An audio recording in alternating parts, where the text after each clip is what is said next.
Hello मेरे दोस्तों, कैसे हैं आप सब। ये फाइनेंशियल जर्नी का हमारा तीसरा वीडियो है। लास्ट दो वीडियो में हमने बात करी, सबसे पहले इमरजेंसी फंड हमारे पास होना चाहिए। सेकंड हमने बात करी हेल्थ इंश्योरेंस हमारे पास होना चाहिए। और तीसरा इम्पोर्टेंट जो है हमारे पास में होना चाहिए वो है टर्म प्लान। बिल्कुल सर, टर्म इंश्योरेंस हर व्यक्ति का होना चाहिए। वैसे लोग इसके बारे में बहुत कम बात करते हैं, कईयों को इसके बारे में जानकारी भी नहीं है, लेकिन मैं आपको बताता हूँ टर्म हमारे लिए कितना ज़रूरी है। दोस्तों, आज जिस हिसाब से हम कमा रहे हैं, जिस हिसाब से हम खर्च कर रहे हैं, उस हिसाब से भगवान ना करे अगर कल से हमारे साथ में कुछ मिस हैपनिंग होती है या हमें कुछ हो जाता है, तो क्या हमारी जो फैमिली है वो इसी तरीके से चलती रहेगी? इसी तरीके से जो खर्चे हैं, एक्सपेंसेस है, वो सब रेगुलर चलते रहेंगे?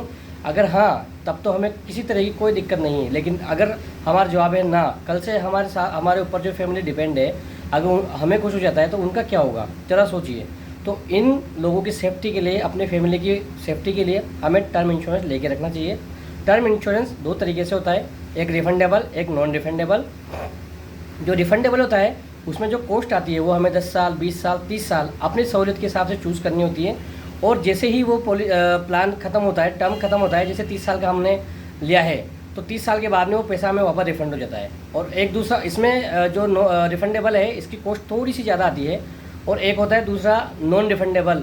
नॉन रिफंडेबल में आपकी कॉस्ट थोड़ी सी कम आएगी कंपेरिजन रिफंडेबल के, लेकिन इसमें आपको जो पैसा है आप जो भी पे करते हैं वो वापस रिफंड नहीं होता है, लेकिन आपकी कॉस्ट इसमें कम आती है। आप आराम से अपनी हिसाब से टर्म इंश्योरेंस ले सकते हैं। टर्म इंश्योरेंस वैसे मैं बताऊं आपको, एक आइडियली जो होना चाहिए वो ये होना चाहिए कि जितना भी आप साल का कमा रहे हैं उसका 20 टाइम 20 गुना आपके पास टर्म इंश्योरेंस होना ही चाहिए।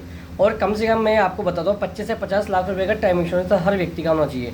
और अगर आप थोड़े से अच्छे उसमें हैं, सैलरी वगैरह अगर अपनी अच्छी है, अपने एक्सपेंस थोड़ा सा ज़्यादा हैं, तो 1.5 से 2 करोड़ का मिनिमम आपका टर्म इंश्योरेंस होना चाहिए।